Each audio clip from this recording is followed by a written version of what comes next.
Hello everyone, and welcome to the Ukrainian Nationality Room at the 2020 Nationality Room's Open House.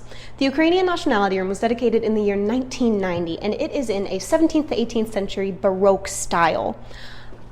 The year in which the room was dedicated, 1990, was a very exciting period of time for the Ukrainian people. As a very religious nation, they had just celebrated their millennium of being a Christian nation. As we can see above the door frame here, inscribed in Ukrainian above the door, we have the phrase in commemoration of a millennium of Ukrainian Christendom, and that millennium was from the year 988 to 1988. So, very exciting time.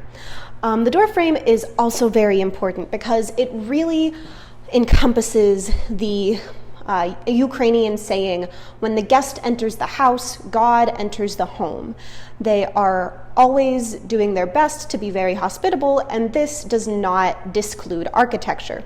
So, if you look at the door above me, you'll notice that the outside of the door, whenever you're walking in, is much smaller and it opens up as you enter. This is so that as you enter the space, you feel as though you are coming into a more welcoming, larger area. We also have a lot of carvings inside of the door frame. We have this chevron pattern here representing wheat.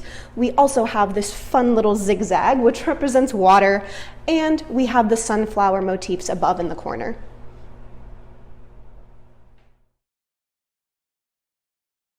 To my right, you will see the piche. The piche is a typical warming stove that you would find in a wealthier Ukrainian home, and it's very large. It's very large because not only is it used to cook and bake food, but it's also used in order to heat the home.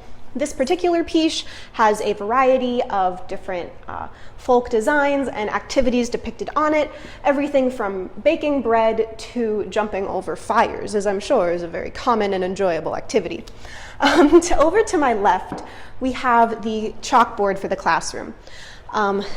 On the chalkboard doors here, we have a tree of life. And then underneath the bottom doors of the chalkboard, we have two very important symbols. First, we have the chevron, which is much more popular. And we also have the meander pattern. The meander pattern is actually very historically significant because archaeologists discovered a mammoth tusk bracelet in the Scythia region of Ukraine that dated back to approximately 20,000 years ago that had this design carved into it, which is very exciting for the archaeological community. Up above the chalkboard, we have three different iterations of the alphabet used in Ukraine, from the oldest to the most recent that is still used today.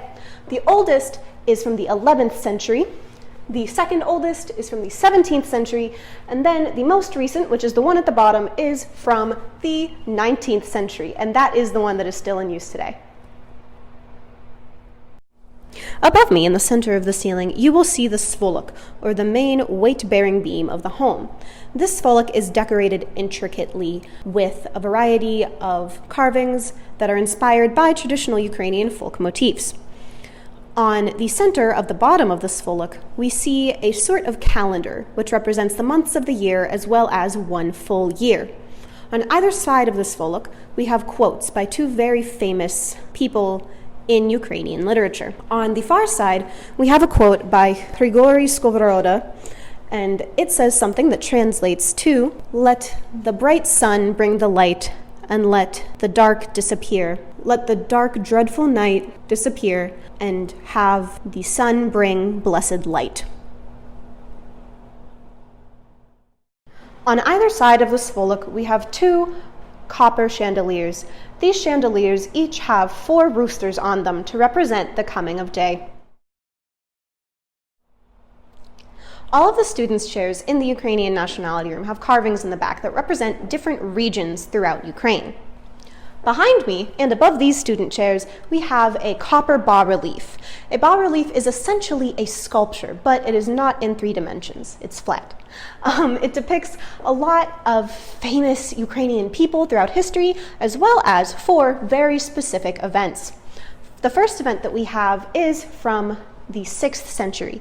It is the founding of the city of Kiev, which is today the capital city of Ukraine. The next event that we have right here is the wedding of Prince Volodymyr and Princess Anna. Prince Volodymyr, or Prince Vladimir as he is more commonly known, is one of the most famous Ukrainian rulers, and he also converted the entire nation to Christianity in the year 988 because his wife was a Byzantine princess and he loved her so much that he decided that he would Christianize the entire country for her. The third event that we have is depicted right here with professors as well as students outside of the Mahoila Academy during the 18th century. And then, last but certainly not least, we have this. This is a depiction of the Bard of Ukraine, Taras Shevchenko. Taras Shevchenko was a poet, he was an artist, and he is one of the most well-known people in Ukrainian literature. He wrote a variety of poetries and short works, one of which is on the opposite side of the Sfolok from what I discussed with you earlier. Taras Shevchenko's quote that is on the Sfolok reads as follows: "Go, my brothers, think and read, learn new thoughts, but do not shun your home country." Presently, I am standing in the pakusha, or the place of honor. The pakusha is the place within the home where the family would typically hang their icons. A family would typically hang icons that related to the namesake of one of the family members. In the Ukrainian Nationality room, we have 4 icons. First, we have the icon of Saint Nicholas, who is the patron saint of Ukraine. We also have the Holy Mother and the Christ child. On this side of the wall, we have Christ the teacher, and we also have Saint George slaying the dragon. Christmas in Ukraine is always a very exciting time, and there's always a very significant emphasis on religion. The time of Advent, which is the 29 days leading up to Christmas, is always a time for fasting.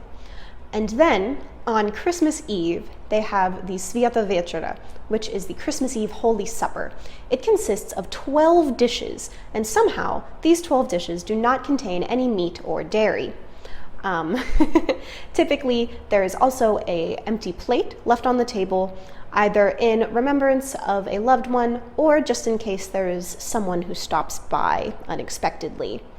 As well as that, the first thing that is traditionally eaten is the kolach, or Christmas bread.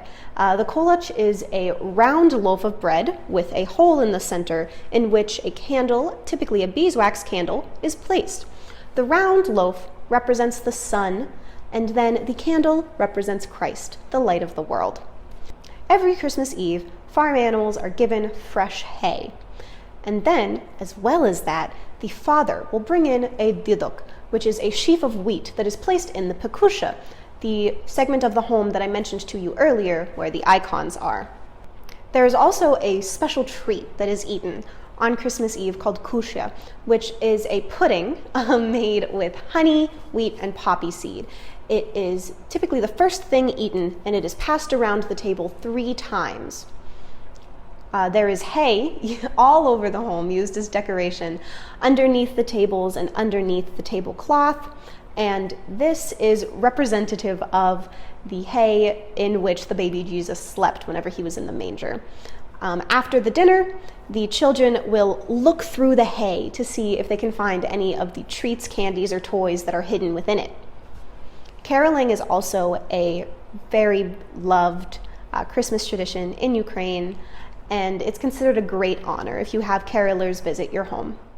Once again, I would like to really thank all of you for visiting the Ukrainian Nationality Room this holiday season. З Різдвом Христовим та з Новим роком! Merry Christmas and a Happy New Year!